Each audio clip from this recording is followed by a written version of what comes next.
Welcome to the Chain Reaction Podcast, brought to you by the Department of Supply Chain Management at Arizona State University's W.P. Carey School of Business. With a rotating cast of faculty, alumni, industry experts, and guest contributors, this podcast aims to help listeners understand the people and processes that produce and distribute products around the world. In today's session, Arizona State University's W.P. Carey School of Business Supply Chain Management professor Joe Van Orden discusses the wonderful idea of Toyota versus Tesla, examining their supply chains and what sets them apart from each other. Not since that battle of Ford versus Ferrari have we seen two automobile manufacturers trying to come up with cutting-edge technology, driving the industry forward. Let's join the discussion. Hi, my name is Joe Van Orden, and I'm a professor at Arizona State University in the Supply Chain Department. And what I want to talk to you about is the difference between the Toyota and Tesla production systems. Now, I want to say that I have been teaching the Toyota production system in my classes for well over a decade. And you'll find no one who is a bigger Toyota fan than myself. I actually own 3 Toyotas and I own 0 Teslas.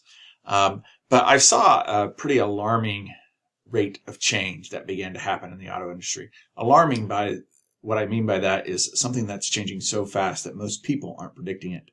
And so let me just start with a little background on Toyota. So the Toyota production system was developed by Toyota in the 60s and 70s, and they brought it over to the United States, and they just started steamrolling everyone. Why? Not because they made a better car per se, but their cars, everyone else could make cars that looked just as nice on the outside. The difference was, as their supply chain was so lean and so efficient, starting with just in time, that no one could beat their profit margins and the quality of their cars. And pretty soon, they began to take over the industries. And you can see it by this chart here. So this chart here shows up through the 2008 downturn. And there's a reason why I stopped there.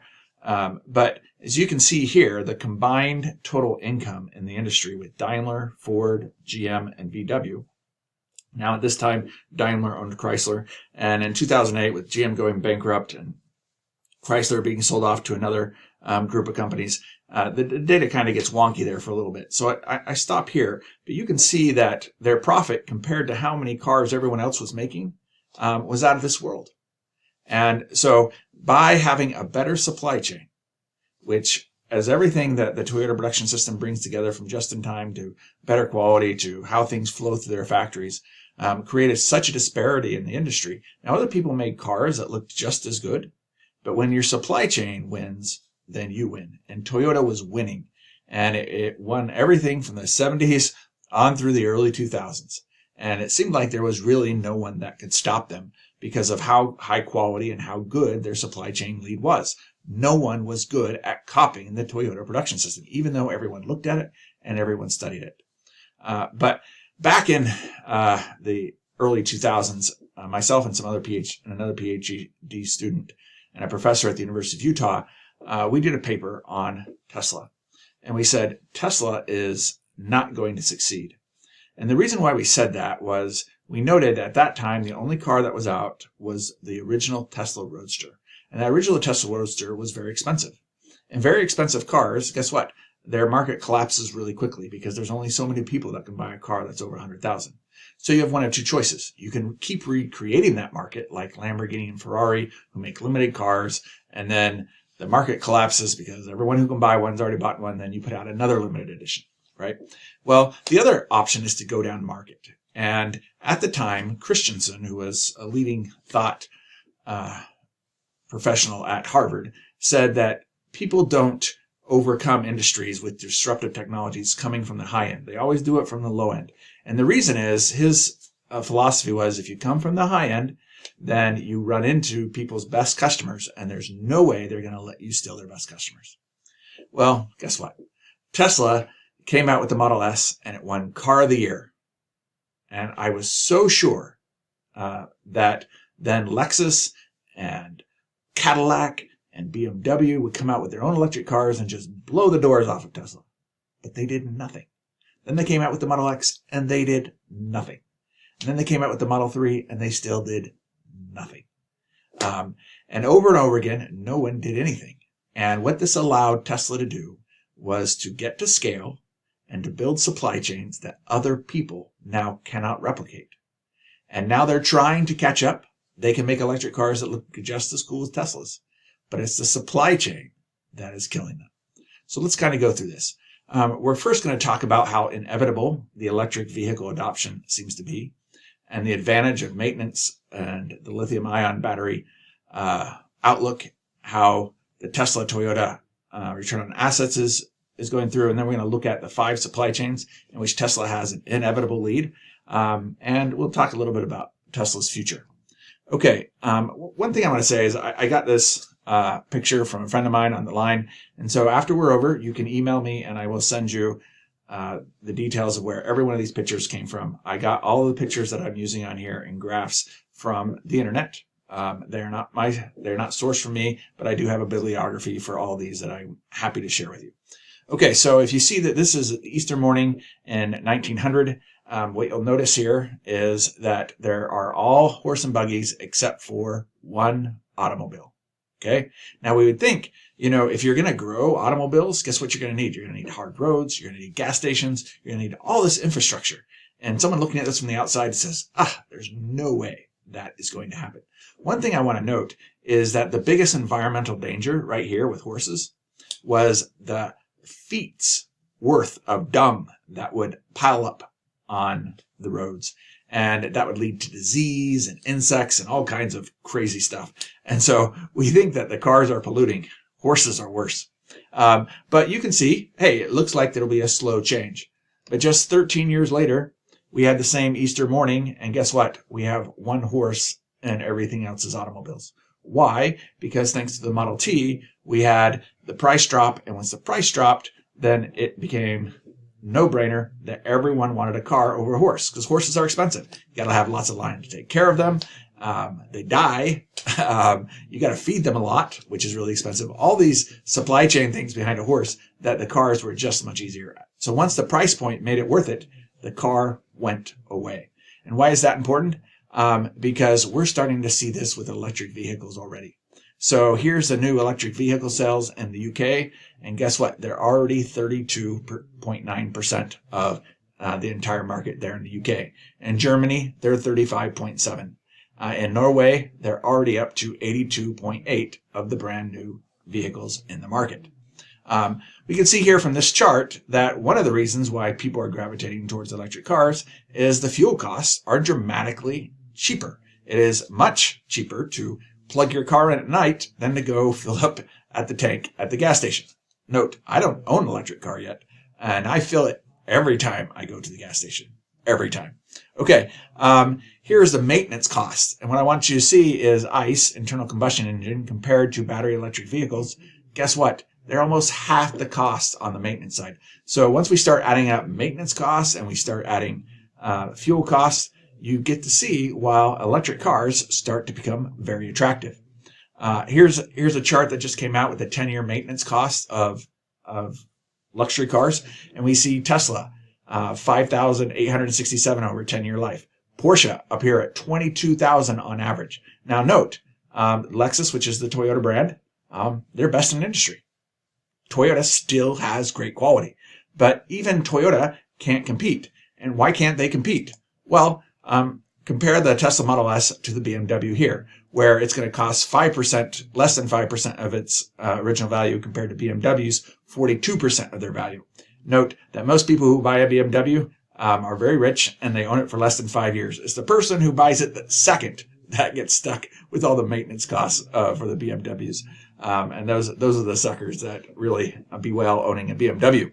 But besides that side note, what I want to say here is why is this so important? Because an internal combustion engine is less than 50% efficient. So where does all the rest of that energy coming out of the engine go? It goes into heat. We have to have oil in the car, and we have to have a radiator to keep it cool. And it goes into noise. They can be pretty noisy engines. And it goes into vibration. They can shake things. And that's why over time, everything in the car rattles apart. And so we see that electric engines that don't rattle as much, don't make as much heat, and are over 90% efficient, and aren't putting off all this waste energy can lead to lower maintenance costs. Okay, now these are some eye charts that I don't want you to look at, but this is what I really want you to see. Here's the return on assets for Toyota. And they've had one of the best return on assets for a long time in the car industry. And now Tesla is just blowing past them. And it's not by a small margin. And that should scare anyone who knows anything about the car industry. So let's talk about supply chain one, where Tesla has the biggest lead. This is a picture from their day at Battery Day a few years ago. And what you notice here is Tesla has developed a dry process for doing the electrodes in the lithium-ion batteries. And so we see all the space needed for the wet process compared to the space needed for Tesla's dry process. That's just one of the opening salvos. Next, just as far as things go, there's a thing called Wright's Law. And every time you double the amount of production of anything, the price comes down by a certain percent. Now, I want you to say this group, ARK Invest, says it's 28%. I saw another group says it's closer to 20%. But you get the idea that these prices are falling dramatically. And as these prices fall, we start to see that the batteries are becoming cheaper and cheaper and cheaper. And pretty soon, guess what's going to happen? That electric cars are going to become so cheap that everyone's going to be crazy to own a gas car. And also, Wright's Law, we see the charging speed. The charging speed to add 200 miles. So lots of people, if you read an article about someone who drove across the country and it was just awful charging and how awful electric cars, those people didn't have a Tesla. Because if you have a Tesla and you go to their high fast charging network, guess what? It's actually not that bad of experience. If you have one of their newer cars and you're at one of their high fast charging networks, guess what you get? You can get in 15 minutes, you can get 200 miles. And that's probably as much as you want to go before your next break. But if Wright's Law continues to happen, then we can get by 2027, if you get a fast charger and you get the right battery and the right software and chemistry, we could get 200 miles in under 4 minutes. And at that point, again, it makes it crazy to own a gas car. Okay, now, what does this mean? Have they hit price parity with cars? Well, we see up here, no EVs with 300-mile range, and we start to mop it down here, and guess what? The average price of a new internal combustion engine car is now higher than some models with 300 miles of range. And we see all these companies now here with car models that with 300 miles in range. So already, gas cars have dropped below the average price of the ICE cars. People think, oh, electric cars are expensive. But so are gas cars, right? You tried to buy one lately? They're also really expensive. And so already they're dropping below those prices. And now that they're below those prices, guess what? Lower fueling costs and lower maintenance costs. It's just a matter of time. And as these prices continue to go exponentially lower and lower, what we should see here is that when we're looking at the market share of electric cars, pretty soon they're just going to pass the gas cars. And as gas cars start to phase out, not because of government edicts, right? Just because of the battery cost declines. This will be an economic thing, not a government thing. Governments can't move this. It's going to be an economic shock value, okay? Now, I know in the United States here, we just passed this Inflation Reduction Act, and electric cars are getting a big discount because of that. But without that big discount, which I think is wasteful spending, I believe this pattern of change is still happening and still going to happen. The government might push it a bit faster, but it's really not going to matter. Okay, so everyone forecasts a change to electric cars as being linear. But as we saw with those two pictures of moving from horse to gas cars, guess what? It's not linear. It's going to be closer to an exponential curve. And so people are missing it, and they've missed it now for a while, and it's starting to curve upwards. Note the changes that are happening in Norway and so on. We're going to see this across the globe. It's going to expand exponentially. And as they start to change, guess what's going to happen? They're going to start to lose their share of of the market faster and faster. Okay, now getting back to the batteries. So Tesla, they have this lead in batteries. First, we saw that production when they go from a wet to a dry, and how most people are still on the wet. But if we just look at different cars here, the Tesla Model 3 has a 62 kilowatt hour battery pack compared to all these competitors. They have bigger battery packs, yet guess who is doing better on the miles? That's right. Tesla is. And so they have to put more batteries in to get less range than Tesla. Okay. So that's another place where they're ahead on batteries. Now, what I want you to see here is this is the drop in prices, and you see the maroon part is the pack on the battery, and the yellow part are the cells themselves. Now, you notice we didn't see a big drop in 2022, which you would expect, and that's because we saw a slight jump in prices that happened when lithium spiked, but that's already coming back down. And so every once in a while, remember, this is an average coming down, and it's already starting to fall back down again. But you'll see constraints in materials that will cause things to pop every once in a while. But Tesla, with its new battery, the 4680, they're saying here is the exponential curve for battery cost that everyone will experience in the market. And this is Tesla, and they're going to dip below that. And why is that important? Well, the Model Y was at 110 in battery day. And after the Model Y gets to 4680, it's going to drop down to $75.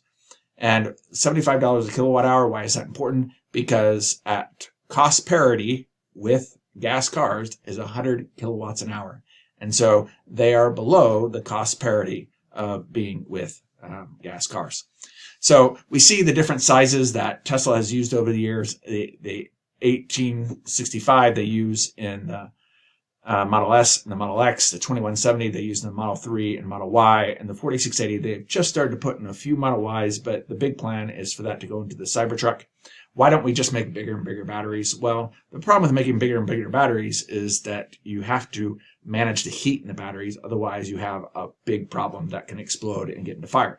And so smaller batteries, we can deal with the heat better. And that's why the Plaid Model S has still the smallest battery, because if we're going to get a lot of heat and a lot of energy out of there really quick to make that car go so fast, we need to have the smaller battery. But the bigger battery is absolutely an engineering revolution.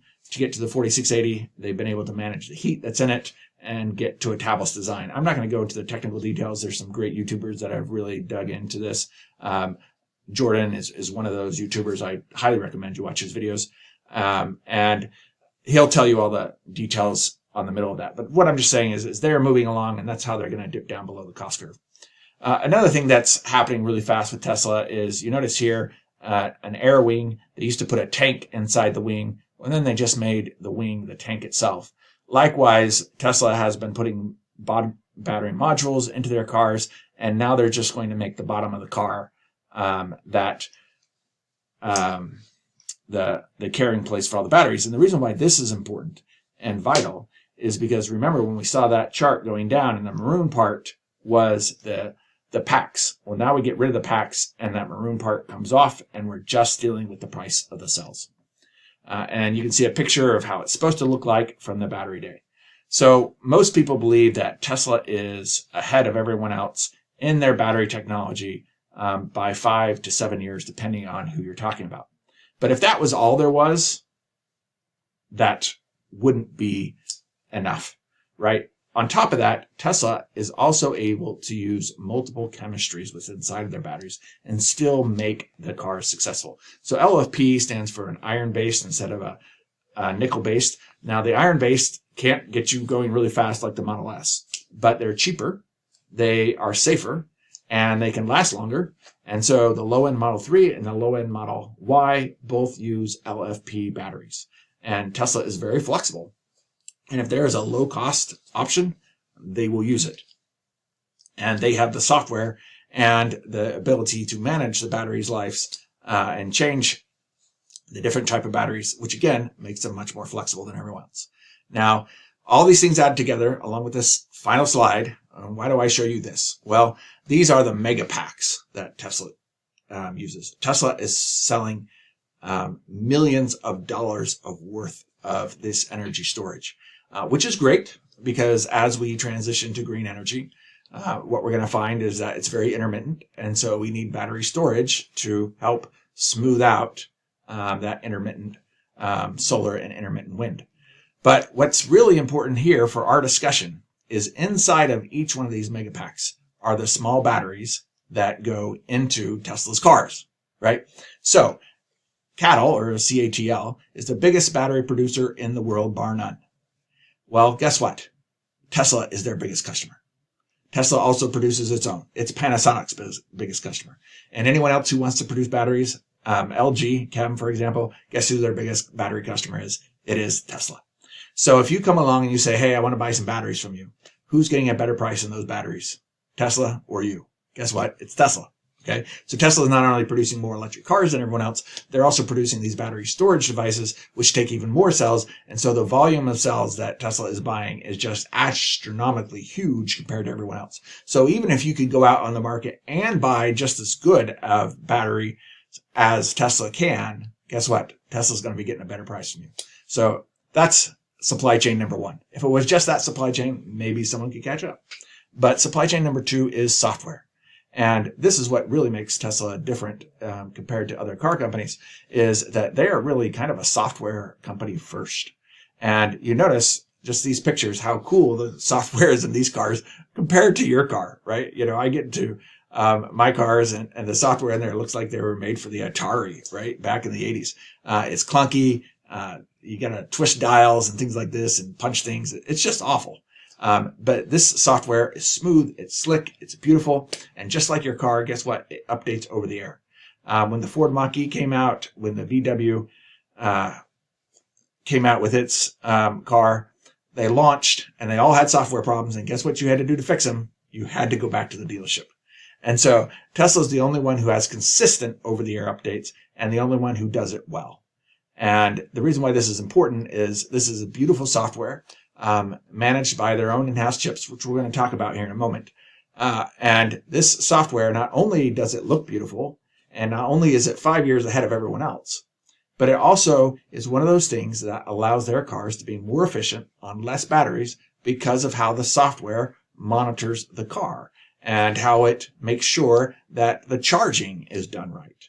So when you plug something into a charger, the speed of that charger depends on not only the volts you're getting, but also how much charge your batteries can have and what temperature they're at. So how fast that they can be charged up. And so there's some electric cars out there that can't even if you plugged them into one of the fast chargers, they couldn't charge very fast. And one of those is actually Toyota's newest car. It can't charge very fast at all. And because it doesn't have the software to help manage those batteries. So the second supply chain there is its software supply chain, which is really hard for car manufacturers that haven't been doing software. And this is actually one of the biggest dangers. Remember that when Apple came on the scene with a phone, the first iPhone, guess who laughed at them? BlackBerry laughed at them, and so did all the other phone manufacturers who said, we're so much bigger than you. That's small. It's a little toy. That's cute and everything like this. But guess what? Those other cell phone makers all disappeared. And the reason is because they couldn't do software. In fact, Apple was so dominant in the software that everyone else had to get behind Android, which was a free software given to them by Google, just to survive. And so all the other phone makers operate off of a Google platform. And maybe that's what everyone else is going to have to do. Maybe they'll have to all combine around a different platform just so they can compete with Teslas. Okay, so the next thing I want to talk about is one of the reasons why all these changes are happening, one of the reasons why it's such a surprise to the traditional car makers like Toyota, Ford, and GM, is because if we went back to the year 2000, this is what a supercomputer would look like. And it could do 7.226 teraflops. In 2015, which was still a long time ago, and so this has gotten even better. This little device here, which is about the size of my computer screen, which could do 8.192 teraflops. Okay, and so what we're having is the confluence of software becoming more efficient. You talk to people who can use ChatGPT while they're why they're programming. It's amazing how much faster they can program using ChatGPT. Software's getting better. The hardware behind it, the memory is nearly free. All these kind of things are all coming together to make new industries and new possibilities that no one ever thought about before. And so if we go in here and we look at Tesla, this is their motherboard here. You'll notice they have two chips, one to back up the other one in case the other one fails. And it also does some other background stuff when it's not being used, which again makes Tesla more efficient. But no one else in the car industry is designing their own chips. This isn't even something they thought about. They thought about designing engines and transmissions, all of which things we don't need anymore, right? No one is designing chips, but Tesla can design their own chips. This is why the third supply chain, they're so far ahead when it comes to chips. Now, you can buy a great chip from NVIDIA. Don't get me wrong. But the NVIDIA chip is not going to be optimized for your car. It's going to take a lot more power, and it's not going to do everything really efficiently. And we're trying to manage those electrons to get the most miles out of the car. And so you'll be costing yourself miles by buying these chips off the shelf.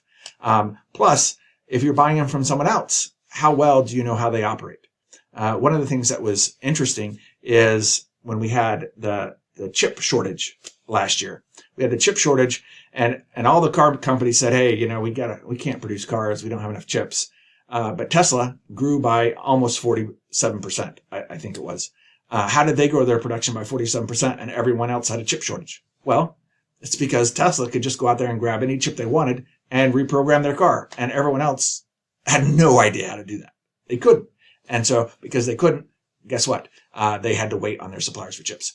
On the right here, this is the Dojo chip. That is part of their AI stack. And again, this is something that car makers are not doing. They're not investing in AI. Now, ChatGPT, which was open AI, guess who started that project? That was Elon. So Elon is very interested in AI, and we're going to get a little bit to that later. But this is the AI chip that's starting to help them manage their fleet. One of the other parts that's about this chip in 2019, 2020, and 2021, if they went to engineers, all these graduating engineering students, guess what? The best two companies they wanted to work for, SpaceX and Tesla. So not only is Tesla ahead in their engineering and their software and in their chips, but they're also getting the best talent. And they can attract the best talent because they're working on interesting stuff that people want to work on. Okay. Now, when it comes to running the best factories in the world, so supply chain number 4 is running the factories. This was the thing that shocked me the most because I am such a big lean Toyota fan. I said, for sure, even if they got some great technology in the factory, Toyota still has to be superior. Well, Tesla has learned all the Toyota lessons, and they've learned it so well that they said, hey, if we're going to increase quality, let's get rid of a part. And Toyota knew that a long time ago. But because they've been running ICE cars, they have lots of parts, and they haven't been able to get rid of them. But as you run to an entirely new architecture based on electricity instead of internal combustion engine, guess what? You can get rid of lots of parts. And VW had an emergency meeting about a year and a half ago where they said, it takes us 30 hours to make a car, and it takes Tesla 10. Just doing the math, just on the inventory level, that's between $36 and $46 million in each factory of more cars just to run slower. Okay. Toyota is around 17 to 21 hours, so they're not quite up at 30. But I was listening to an interview with a GM plant manager, and she said that her plant made 1,000 trucks a day. She was talking to a bunch of high school kids, and they produce 1 truck a minute. Now, if you're really producing 1 truck a minute, you'd produce 1,440. So apparently she wasn't really running at 1 truck a minute, but she said she was. And that's probably the takt time that the factory runs at for the most part, but they probably have, time off, and they have, time in between shifts. But the idea is that basically they produce about 1,000 trucks a day, and they try and run the factory about 1 truck a minute. And that's nice and all, but much behind where Tesla's at. Tesla's first plant in the United States, now they have the Austin plant, was the California plant in Fremont. And the difference here in California was that they're now producing more cars at that plant than Toyota is at their main plant. Now, Toyota, to their credit, has produced more at that Georgetown, Kentucky plant. But at that time, Toyota took over the lead. And Tesla did. And Toyota actually sold them that plant for a song and a prayer. I think it was like $50 million in stock or something like that back in the day, because they were just trying to unload that plant because it was so unprofitable. But Tesla has turned that around and made it the highest producing plant in the world at the time.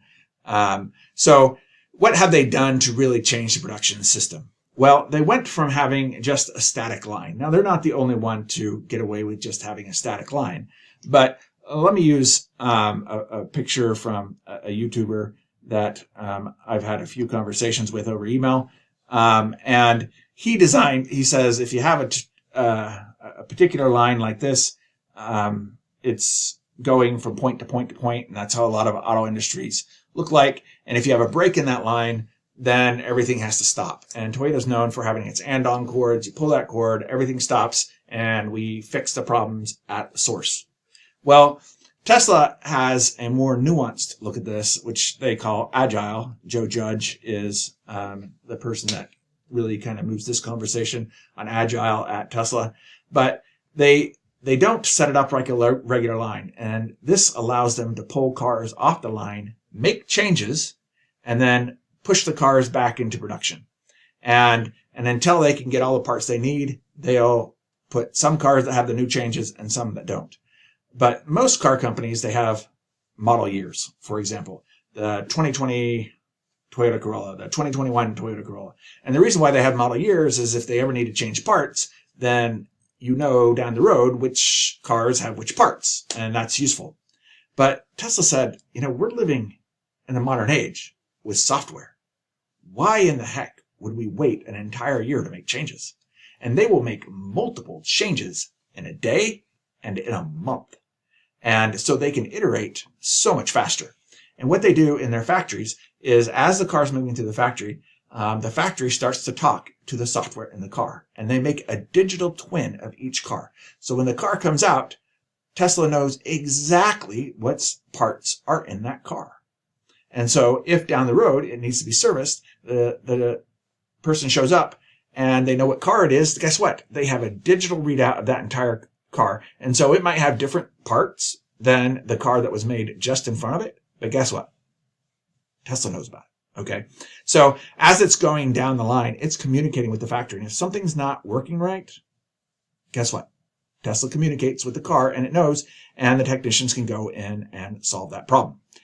They also have cameras using their AI system that can check out the quality of the car as it goes down the line. So they're getting inspection quality of happening of each car, both internally with the software and externally with the cameras. And these sensors and chips that they have all over the car, guess what they're doing? They're giving constant feedback. And so Sandy Monroe, he's kind of got an internet following, but he's famous for having an engineering firm in Michigan, made of a whole bunch of old car guys, and they tear down cars. That's what they do. That's what their business does. They tear down cars, they pull them apart, they say how much each part costs, and they sell a report to people who are looking to learn things about their competitors. And they tore down one of the first Model 3s, and they said this was the worst car they've ever seen. They tore down another Model 3 recently, and they said it was probably the best car they've ever seen. So this is how fast that Tesla is improving and iterating. And it's at a rate of change that boggles the mind of the traditional automakers. They've never been able to change that fast. And one of the reasons that Tesla can change this fast is because of the computer chips and the software that is available. This was never available before. And so they're taking advantage of this, and it's missing. Everyone else is missing it.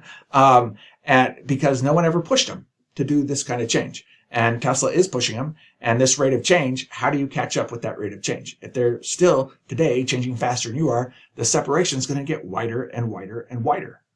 One of the ideas here was this is the gigacasting. So this is another thing that the traditional automakers couldn't make work as far as the financials went. But Tesla took the idea, if you've ever played with a Matchbox car, it's all one part. And they said, what if the body in white, the structure underneath the car, what if we made that just one big part. They haven't been able to do one car all one big part yet, but they were able to do the whole back half of the Model Y and now the whole front half of the Model Y, and they make it one big press where they shoot molten aluminum in there. It smashes together, bam, back out, and they have that big part. And when they did that, guess what? They dropped 70 parts and they moved 300 robots. Okay. Talk about getting rid of the parts. And this is one of the things that's brilliant about Tesla is they say, we're not real worried about the ROA on certain things. We're just going to, if it improves the car and over time decreases the cost, we're going to implement it, and we're going to implement it as fast as we can implement it.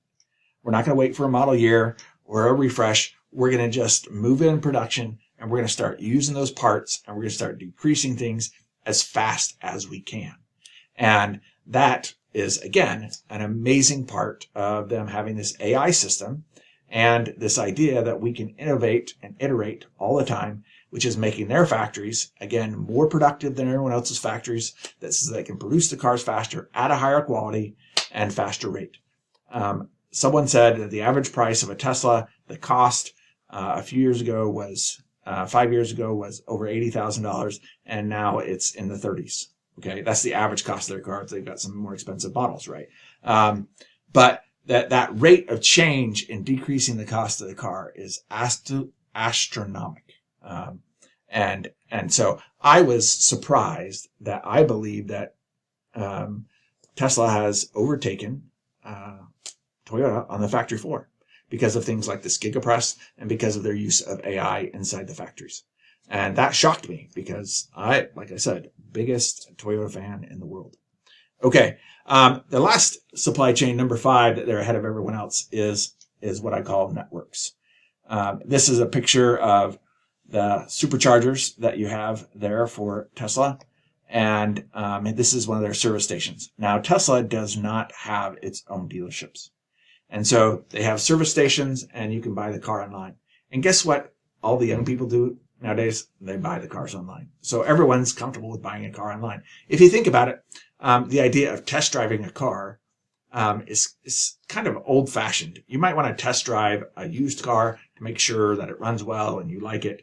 But a new car should work, right? And so if you like the specs of a new car, you should expect that you could just show up and start driving it and it would be fine, right? Unless the seats are like totally uncomfortable when you get inside of it, you would expect that, guess what? It's just fine to buy your car online. Now, I will say that this is one of the places that Tesla is behind on, and that's service. And the reason why they're behind on service is because they're growing at nearly 50% a year every year.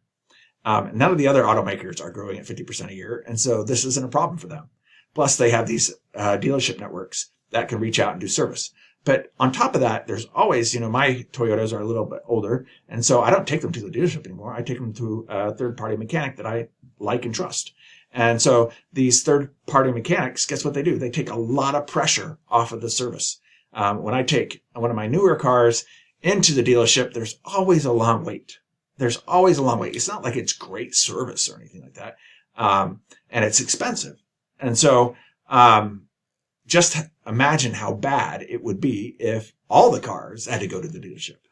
Thankfully, they don't. And we have this network of third-party service providers that takes pressure off the dealership network. And so Tesla doesn't have that yet. There's not all these third-party service providers. Although I would expect that if Tesla wanted to certify people in the future, that would be one of those things to help their service market grow better. So that is one thing that Tesla's behind on. But the point is that because they don't have dealerships, guess what Tesla doesn't have to do? They don't have to share any margin with the dealerships. And because they don't have to share any margin with the dealerships, guess what? They make more money per car. So one of the things they're trying to do is they've got these mobile service vans, and that's trying to help out. But again, if you go online, you'll find a lot of people disappointed with how fast Tesla services. But again, that's more of a product of how fast they are growing than their inability to service things. Now, the other part of their network is they have the biggest charging network in the world. And when they looked at a survey of charging networks in the San Francisco area, they found that they only had, I think, in the 70s as far as their uptime time goes, which meant about a third of the service of the electric chargers were offline. Whereas Tesla has a 99% uptime with their chargers. Plus, they're cheaper than everyone else's, and they can go in the ground faster. And so as they're growing them, they're putting them in at lower capital costs than everyone else. So you see these chargers here, they're pre-cemented, and they just bring them, they throw them in, they charge them to the grid, and so they can put them in faster and cheaper. There was a grant program in Texas where they said they would give up to $150,000 at, so you could charge 70% to this grant program up to $150,000. And everyone else who applied for the grant to put in a high-speed charger, they asked for the whole $150,000. Tesla came in and asked for 40-something thousand.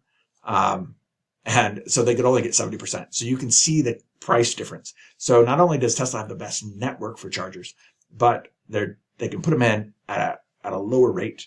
And so once the Tesla cars get out there, guess what? They have more revenue that they can earn off of charging cars. And this is why when people have a Tesla, they don't have a bad experience of driving across the country with their cars because of this Tesla network. You'll notice that they're hollow in the middle. Guess what? They don't have a screen. If you think about going up to a gas station, you got to put your credit card in. All these other charging networks have to have a screen because you got to be able to talk to the charger and pay with your credit card or whatever you're doing. Tesla's all off of the app. And if you drive up your Tesla, it knows where you're at. And you just plug in and it automatically starts charging your app, charging you through your app. And so they don't need all that extra complexity at these high-speed charging locations. And it really is just an amazing network opportunity. So those are the main 5 supply chains where they're ahead. Now, what I'm going to say is there's just a few other things that you should probably be aware of as far as Tesla goes. One, they're working on this thing called the Tesla bot. I think this is a few years into the future before it's successful. But if their AI can make this bot work, watch out because their labor costs will drop even further.